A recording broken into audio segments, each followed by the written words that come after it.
Lopez, Under sont issus de la Roma et on a la chance d'avoir Rabal avec nous ce soir. Donc on t'a fait venir parce que, on va le préciser, tu es supporter de l'Olympique de Marseille, mais tu as aussi une chaîne YouTube sur la Roma, parce que l'OM s'était déjà pris avec nous, donc du coup, tu es passé sur la Roma, et qu'en plus, c'est un club qui te tient à cœur. C'est ça. C'est ça le cheminement, tu te dis, bon, l'OM c'est bouché, je m'intéresse à la Roma, ou tu t'intéresses à la Roma avant Non, sincèrement, je m'intéresse à la Roma. Après, Marseille, je suis Marseille. Tu es Marseillais. Je suis Marseillais, mais oui, mon cœur est à la Roma. Mais après, j'aime l'OM, c'est ma ville, donc aucun souci. Non, mais c'est très bien, tu n'es pas forcé, tu vois, mais c'est très bien. Mais justement, c'est quoi parce qu'on est curieux, bon, nous...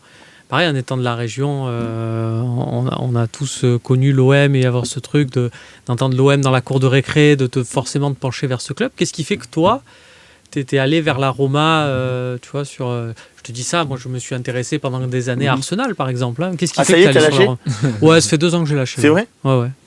Tu es plus que Marseille maintenant. En fait, Arsenal, il n'y a plus de jeu. Avant, il y avait un jeu différent. Il n'y a plus de jeu, donc je me suis dit, c'est juste pour souffrir. J'ai déjà Marseille. Ta gueule, Steve. Pourquoi ? Tu peux, hein. Tu regardes comme ça, je sourire en coin, ouais. C'est ça. Tu peux. Alors, rapidement, histoire farfelue. Yes. Je jouais avec les copains les week-ends au football. Chacun a son maillot, Real Madrid, Barça, l'OM, tout ça. Moi, j'ai pas de maillot. Il m'en faut un, mais je veux quelque chose d'original. Donc, du coup, je commence à regarder sur Internet. Je tombe sur la Roma. Je fais le rapprochement romain, parce que c'est mon prénom, Romain, Roma, et je tombe amoureux des couleurs, les maillots sont très beaux, c'est Kappa à l'époque. Et après Totti, De Rossi, je me renseigne, je suis allé à Rome, je tombe amoureux de la ville, je tombe amoureux du club, voilà. Ok, c'est très bien. Coup de foudre. Très simple, coup de foudre, voilà. Bon donc, puisque tu es là, on va en profiter. Est-ce que Under et Paul Lopez étaient aussi bons avec la Roma que ce qu'ils sont avec l'Olympique de Marseille ? Est-ce que tu les voyais devenir aussi performants ou est-ce que plutôt ça a été une surprise pour toi ? Alors j'ai eu contact avec Jérémy, avec qui on a fait une petite interview. Je lui ai dit que ces 2 joueurs en venant à l'OM, je pense qu'ils vont réussir. Ouais. Donc ça se profile bien.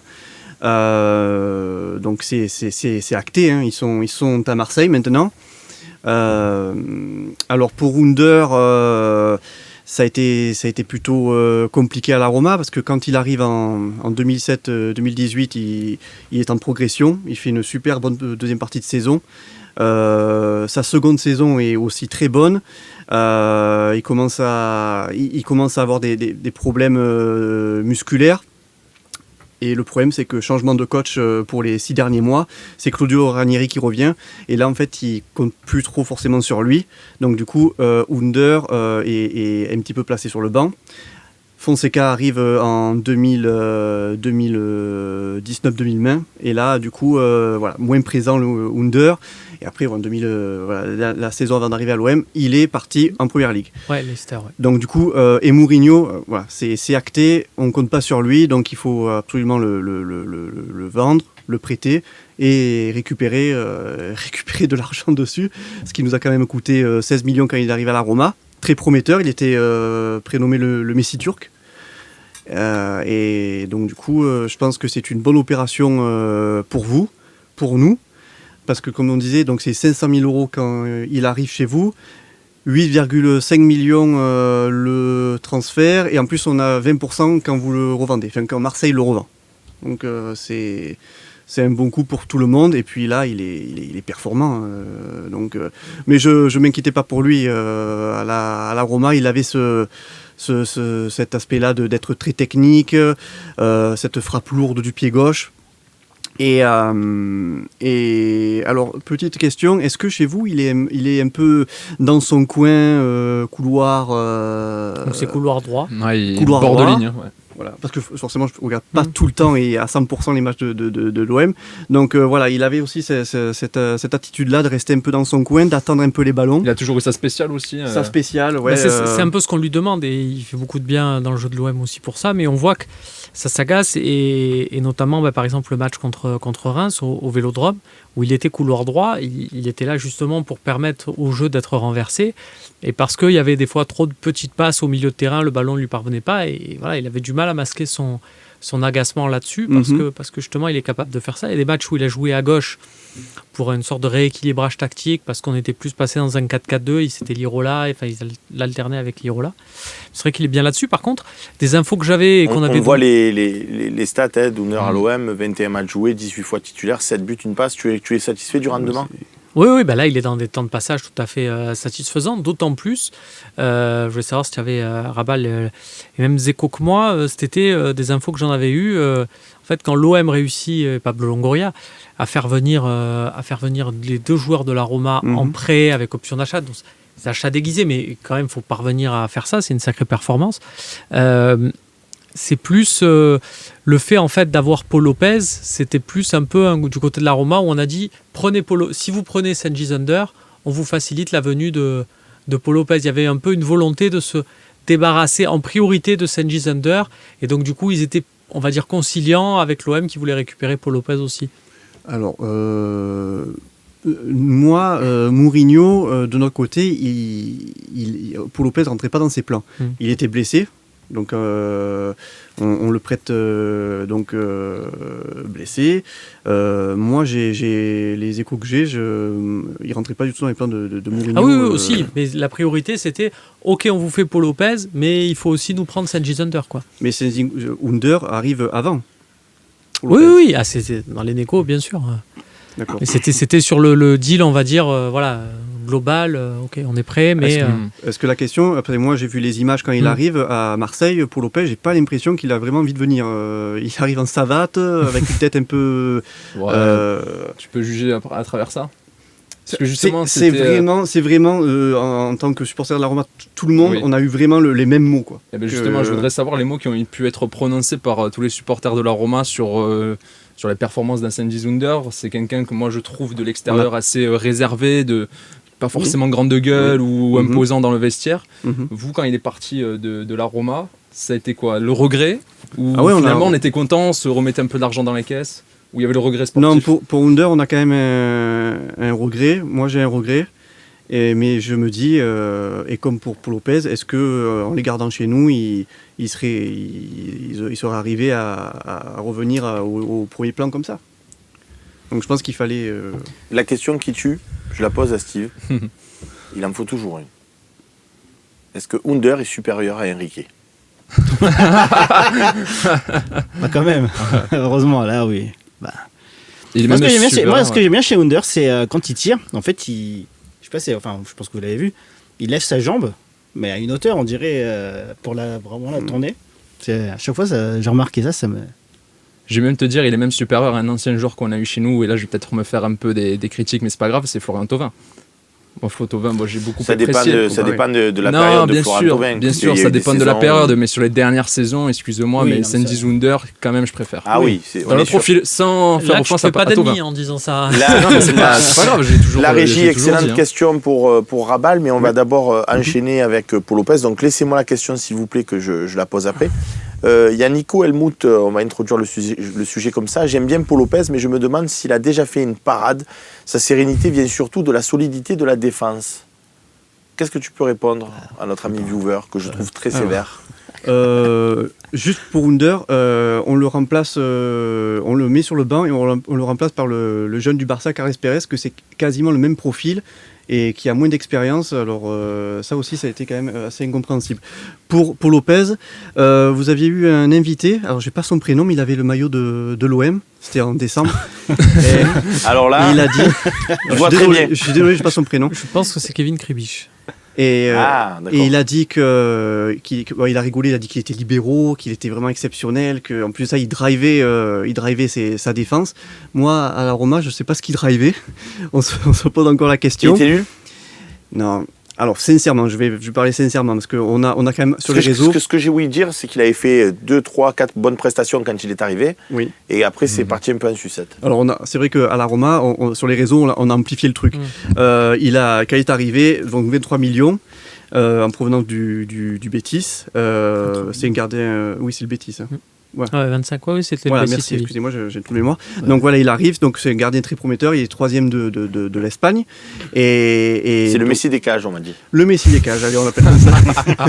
Et du coup, non, il fait de il progresse, voilà, il est dans les cages, il est pour être titulaire, surtout que nous à la Roma on a eu des Alisson, des Chesney, donc on a vraiment du mal à trouver ce Messi des cages, et donc il est en progression, on est ravis de ses prestations, et arrivé janvier 2020, là c'est patatras, on comprend pas, en fait il nous fait une boulette pendant le derby contre la Lazio. Qu'est-ce que tu nous annonces? Qu'est-ce qu'il nous annonce?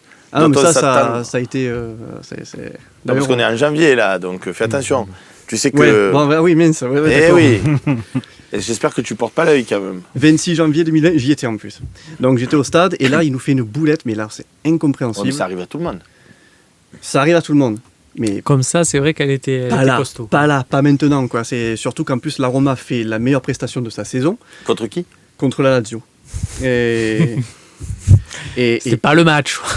Et on fait match nul à la fin et en fait on comprend pas. Il est sorti mais en Superman, d'ailleurs il y a eu des images détournées de ça, le poing levé, on n'a pas compris, et du coup depuis ce jour-là, en fait, patatras, mentalement il a totalement dégringolé, et l'entraîneur le met sur le banc, il le remplace par le second qui est Antonio Mirante, qui a 55 ans, qui n'est plus à la Roma d'ailleurs, oui, il avait 36, Mirante, et saison suivante, donc du coup Mirante, commence la saison Mirante, il a de sacrés dossiers d'ailleurs, je crois, dans le foot italien, puisque je crois que là il est au Milan AC. Enfin, c'est toujours. Alors bonne question. Est-ce qu'il a réellement signé Il a toujours il a un contrat. C'est toujours bien. Il devait aller au Milan AC. Je ne sais pas si ça c'est officiel. Pour avancer, c'est vrai que je lis un peu nos viewers chéris. Je fais un peu de petits messages personnels. Est-ce que il y a ce débat un petit peu de ceux qui disent ouais les gars il faut arrêter que Paul Lopez il fait jamais un arrêt VS Mandanda, et il y en a d'autres qui disent ouais mais il fait jamais aucune boulasse VS Mandanda. On a d'ailleurs ses stats à lui aussi, 20 matchs joués, 7 fois sur le banc, 17 buts encaissés, 11 clean sheets, c'est énorme. Donc quel est ton sentiment? Parce que c'est vrai que c'est vrai d'avoir un œil avisé sur ce joueur, c'est l'impression que c'est compliqué quoi. Déjà il faut pas partir sur le fait de comparer Lopez avec Mandanda. Pour moi, c'est hors de question de les mettre en concurrence les deux, même si c'est le cas.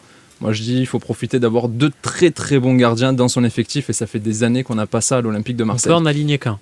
On peut en aligner qu'un. Du problème. Non, mais bien sûr, mais après en Ligue Europa Conférence, tu peux mettre un Steve ou même en Coupe de France, etc. Par contre... Non, vas-y. Non, c'est l'autre Steve. Par contre, moi, Paolo Lopez, c'est pas que j'ai des réserves, mais j'attends un match un peu référence. Moi, je me souviens, en 2013, où il me semble vers là, Mandanda, à Lille, à Pierre-Mauroy, il nous fait au moins 8 parades et il nous fait ramener un point. Là, après, avec le style de jeu de l'OM, on a beaucoup le ballon. Non, donc bien sûr. Et puis, je pense qu'il faut aussi mettre ce crédit à notre défense tricéphale, que moi, j'applaudis parce que franchement, chapeau bas, et bravo à Sampaoli pour cette audace tactique. Maintenant, Paolo Lopez, pour l'instant, il n'y a pas vraiment d'arrêt décisif, important. Mais ça n'enlève en rien les 11 clean sheets. Ça n'enlève en rien les 11 clean sheets, et moi, je dis bravo pour ça. Alors, c'est vrai qu'il y a beaucoup de matchs où il n'a rien une à faire, donc c'est facile dans ce cas-là. Après, il y a quelques matchs, comme il a fait quelques parades. Bien sûr, je résume pas au néant. C'est-à-dire que, non, pas juste des petites parades, l'autre il frappe de loin et il se loupe comme contre le Locomotive. Mais je sais plus c'est quel match, mais il avait fait 2-3 parades d'affilée rapides. On sait pas, en fait. Alors, entre toi et Romain, c'est un mec qui avait un maillot de l'OM. Il a fait 3 parades rapides. Il y avait un match où en gros, il y avait les Marseillais croyaient qu'il y avait un hors-jeu. Ils ont laissé et il y a eu 2 tirs d'affilée. Il a fait. Alors, on va faire une quiz. Romain, retrouver le match en question. Est-ce que quelqu'un a le match? Au-delà de. C'était au Vélodrome. Déjà, c'était une petite précision, petit indice. Non, mais au-delà de ça, il y a même des matchs. Je me souviens donc du coup de la réception de Lens. Alors vous allez me dire, on a quand même perdu. On nous dit. Oui, c'est ça. Il y avait 2-1, il s'assaille et on marque les 2 buts en fin de partie. Tu peux remercier évidemment. Il y avait la réception de Lens aussi, où à un moment donné, il y a Wesley Saïd qui se présente seul face à lui. Et en fait, il sort, et comme il est très haut, Wesley Saïd voit d'un coup le goal, il frappe, et il frappe à côté. Alors, ça vaut pas parade, il n'a pas fait un truc spectaculaire, mais le fait d'être positionné haut a amené le joueur lensois à rater. C'est bien ce qu'on lui demande. Pour moi, ces 11 clean sheets, elles sont dues à Paul Lopez, et c'est grâce à ses performances. Aussi, ouais. Oui. Je veux dire un truc, c'est que quand tu as un coach qui te demande des caractéristiques, il n'y a pas de parade, il n'a pas fait de... Effectivement, mais c'est pas peut-être ce qu'on lui demande, et on attend autre chose d'un gardien, et il apporte ça. Donc pour moi, il n'y a pas de débat. Paul Lopez est devant, Steve Mandanda. Il y a concurrence parce qu'ils sont les deux en club. Et pour moi, Paul Lopez justifie totalement sa place. Alvaro, il était génial avec Villas-Boas. J'oublie pas ce qu'il a apporté. Avec Sampaoli qui lui demande des relances, il est en difficulté. Il est beaucoup moins bon. Mandanda et Paul Lopez, c'est pareil. C'est pareil. Allez, dernière question et après on avance parce que sinon on ne sort plus de cette partie. Rabal, c'est une question de Darren. Quel joueur de la Roma pourrait se relancer à l'OM? Si tu peux nous faire assez court, s'il te plaît. Diawara, le Guinéen qui est en milieu de terrain. Donc Mourinho ne le veut pas, donc il pourrait très bien aller à l'OM. Gonzalo Villar aussi. Et après, c'est des bons joueurs ou c'est des saucisses? Non, sincèrement, ce sont des bons joueurs. Mourinho ne compte pas sur eux parce que peut-être qu'il a décelé quelque chose, mais je pense qu'à l'OM, ils peuvent très bien s'adapter. Après, là, si vous voulez, pour combler avec De La Fuentes, on a Brian Reynolds, l'Américain, donc lui aussi il joue arrière droit, donc si vous voulez deux Américains, pas mal. Et sinon, David Santon aussi. Tu nous fais un package. Je vous fais un package, ouais. En gros, là, je suis en train de me débarrasser. Mais... 10 €. Peut-être plus que Santon, ça fait 10 ans. On connaît, il est bon. On se projette maintenant sur il est bon, mais garde-le. Les véritables concurrents de l'Olympique de Marseille pour la course au podium.